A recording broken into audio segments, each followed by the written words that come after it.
Malaysia.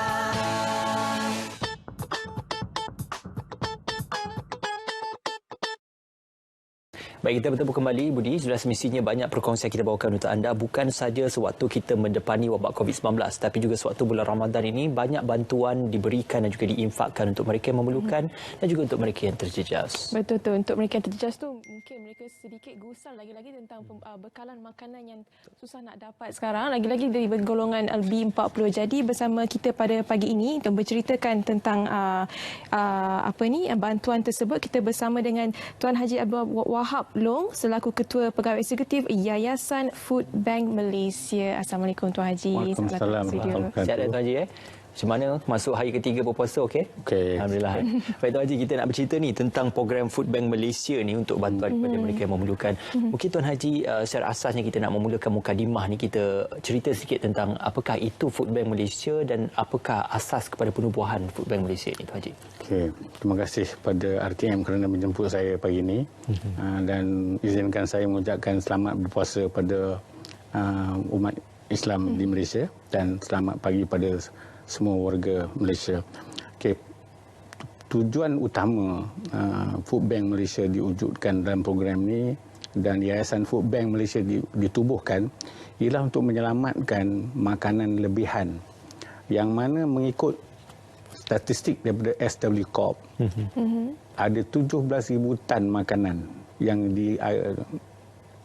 lebih, yang mana 4,000 tan tu adalah yang baik, yang boleh dimakan lagi. Jadi tujuan utama kita ialah untuk menyelamatkan makanan lebihan itu dan kita nak agihkan kepada golongan B40 terutamanya yang memerlukan. Itu tujuan utama program Food Bank dan Yayasan Food Bank ditubuhkan. Baiklah, kalau kita lihat sekarang ni dengan keadaan PKP dan bantuan, terlalu banyak bantuan, jadi mungkin ada pertindaan, ada bertimpa-timpa bantuan. Jadi macam kita nak memastikan saluran tu dapat pada golongan sasaran ni? Okey, dari pihak Yayasan Food Bank, kita ada 4 rakan sercik utama. Selain itu ada rakan-rakan sercik yang lain di negeri-negeri yang menyalurkan bantuan yang kita bagi kepada mereka kepada sasaran yang tertentu, yang mengikut dalam database mereka. Jadi ini kita susun dengan baik. Jadi dalam segi penyumbang pula, kita setakat ini terutama dalam misi COVID-19 ni, kita ada 56 syarikat-syarikat, agensi dan sebagainya yang memberi bantuan. Alhamdulillah, setakat ini sumbangan amat baik daripada syarikat-syarikat korporat yang besar. Dan sebelum COVID-19 ini terjadi, kita telah pun menjalani banyak MOU dengan lebih pada 100 syarikat. Saya nak sebut semua tu memang banyak, tapi saya nak sebut syarikat-syarikat gergasi seperti Nestle, Mondelez, Tesco, MSM, Malaysian Sugar, Tesco, Speedmart 99, Econsave dan banyak lagi. Mereka ni sangat prihatin, terutama di musim COVID-19 ni. Kami dapat banyak bahan EO juga, itu yang bergiat aktif ni, seperti EO, mi sedap. Okey. Dalam hal tu Gardenia, Maximo dan sebagainya, banyak syarikat. Maknanya banyak yang memberikan komitmen mereka. Yes. Di manakah ataupun siapakah golongan sasar yang akan diberikan peruntukan itu dan di manakah lokaliti bagi bantuan itu selalunya disumbangkan? Okey, saya nak sebut juga terutama di kalangan pelajar-pelajar yang terkandas. Pada mulanya sebelum PKP ini, kami ada program Food Bank Siswa di 25 universiti awam. Dan pada ketika COVID-19 ini timbul, pihak Kementerian Pengajian Tinggi, Datuk Nurani sendiri memohon untuk kita bantu kepada 195 IPTs. Ini termasuk Politeknik, College Community dan juga universiti swasta 195 ni besar. Jadi kita sasarkan pada mereka yang terkandas. Dan baru-baru ni saya juga dijemput, diminta oleh Kementerian Perumahan dan Kerajaan Tempatan, di mana ada 12-14 red zone yang mana ramai penduduk di sana terputus bekalan. Kami juga bekerjasama dengan semua YDP ni, banyak majlis bandaraan, majlis bandaraya ni, untuk kita salurkan kepada mereka. Kami ikut SOP yang sedia ada yang di bawah MKN 20, mengikut NADMA, kita hantar kepada pejabat DO dan sebagainya. Mereka yang tahu, mengikut penghulu mereka dan sebagainya, MPKK, dia orang tahu kat mana yang tersangkut. Jadi kita, sasaran kita memang kita tepat betul. Kita tak ada bagi pada orang yang kita tak tahu. Kita akan bagi kepada orang yang memang kita tahu. Okay? Dalam masa yang sama, kita ada kerjasama dengan NGO-NGO yang besar seperti Insaf Malaysia, di mana kita tumpukan kepada warga kota di sekitar Lembah Kelang. Kita bagi setiap hari 1996 makanan bermasak tiap hari kepada warga mas, golongan asnaf, keluarga yang tidak berkemampuan dan sebagainya. Ini kerana mereka tak boleh keluar. Nak beli pun tak boleh, nak turun pun tak boleh, nak yang ada yang tak ada duit langsung nak keluar. Inilah golongan yang kita sasarkan. Kita pun oleh kerana food bank ni ialah satu sektor yang kita panggil supply driven, dia bukan demand driven. Tapi oleh kerana keadaan begitu terdesak ketika ini, dia dah jadi agak banyak permintaan daripada komuniti-komuniti yang terputus, yang sebelumnya mereka tak terjejas. Tapi oleh kerana COVID-19, dia orang tak bekerja, ataupun tak boleh keluar dan sebagainya. Jadi demand tu memang tinggi. Tapi setakat ni kita cuba yang terbaiklah, bagi bahan-bahan makanan ni kepada semua yang kita dapat lah. Macam dengan majlis kat Selayang, kat Kajang, baru ni kita bagi kat Selayang 1,000 orang lebih yang terkena daripada yang terputus bekalan lah. Baik, kalau dari segi kekerapan pula saluran bila kita mengagihkan makanan tu, dari segi kekerapan lagi lah kalau kita ingin menghantar makanan kepada di kawasan-kawasan zon merah seperti contoh tu. Jadi bagaimana? Kalau di sebelum ni kita belum ada DC ataupun distribution center, tapi semenjak DC tu kita adakan di Kajang, semenjak COVID-19 ni setiap hari, boleh kata setiap hari kami buka dan kita agihkan. Kami petugas, sukarelawan yang datang dan rakan seperjuangan kami seperti Legasi Sufi Legasi datang, kita agihkan, kita atur dan kita susun bahan-bahan makanan ini. Kemudian dengan kerjasama badan-badan kerjaan seperti NADMA, JKA, Bomba dan sebagainya, mereka datang ambil, bawa kepada lokasi-lokasi yang telah pun dikenal pasti untuk dihantar, dan di sana kita ada PIC, person in charge, yang tahu kat mana orang yang dia nak bagi tu, mana dah ada list. Saya selalu tekankan supaya kita tidak mahu bekalan yang kita bagi tersasar kepada bukan golongan yang kita perlu makanan ni. Kita tak naklah ada orang cakap kita pilih kasih dan sebagainya. Jadi kita bagi berdasarkan kepada senarai yang telah dikemukakan kepada Yayasan Food Bank terlebih dahulu. Dengan demikian, pihak penyumbang dia nak tahu adakah apa yang disumbangkan itu sampai kepada sasaran yang betul, tidak kepada sasaran atau kita bagi pada kroni ke kepada kaum keluarga kita ke, itu tak boleh. Itu SOP kita, memang kita cukup tegas mengikut yang dah didaftarkan, yang dihantar kepada kita. Sebab kalau sebelum COVID-19 memang kita dah ada kita punya database, tapi dalam keadaan terdesak macam COVID-19 ni memang tak sempat kita adakan database tu, tapi dia orang hantar list tu kepada kita, yang telah pun di vet through dan diautenticatedkan oleh pihak DO dan sebagainya. Siapa yang ingin mereka sampaikan. Nak sampaikan. Tuan Haji, kalau kita melihat pembahagian pada lokaliti itu, mungkin kalau untuk IPT, barangan keperluan makanan itu berbeza dengan mungkin untuk isi rumah yang memerlukan barangan-barangan kering dan sebagainya. Untuk IPT mungkin lebih kepada barangan yang sudah siap dimasak ataupun barangan yang boleh dimakan dalam masa sehari atau 2 hari sahaja. Kalau di IPT dia ada dua cara. Macam di utara, saya dengan yayasan dengan Makro Malaysia ni, dia itu Persatuan Kebajikan Makro Malaysia di utara yang diketuai oleh Cik Nabil. Dia di sana kita bagi dia masak untuk dibagi kepada pelajar-pelajar UNIMED dan UUM.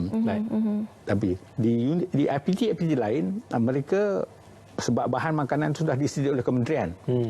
Jadi kita bantu di segi makanan ringan, minuman, pek dan sebagainya yang mana mereka memang memerlukan. Jadi kita bagi mi segera, kita bagi biskut, roti, air minuman dan sebagainya. Ini kepada 195 IPT. Itu satu banyak tu logistik. Tetapi alhamdulillah di pihak kerajaan, kementerian banyak juga bantu kita seperti KPT. Datuk Nohani sendiri mengarahkan pembekal-pembekal dia supaya datang bawa kepada yayasan dan kita agihkan.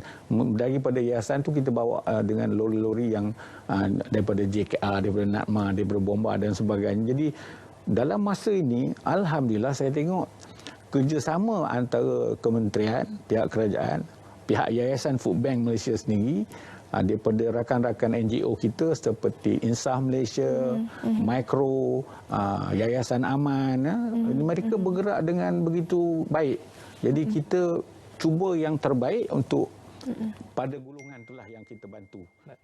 Kita faham keadaan macam ni, kita tak boleh dapat benda-benda yang luxury, tapi ada kala macam hari itu kita dapat daripada Cadbury. Dia bagi coklat kan, jadi tak banyaklah, tapi kita dapat juga agihkan pada mereka yang berkehendak. Ini item-item. Pada masa yang sama, syarikat-syarikat besar lain macam Nandos, dia dalam keadaan begini dia pun nak menyumbang. Jadi dia menggunakan keadaan ni melalui Yayasan Food Bank. Sebab dia tahu pada masa PKP ni dia tak boleh bergerak. Jadi dia gunakan kita untuk mengagihkan barang-barang ni kepada pusat-pusat kebajikan macam rumah anak-anak yatim dan sebagainya. Ini satu kerja sangat baik.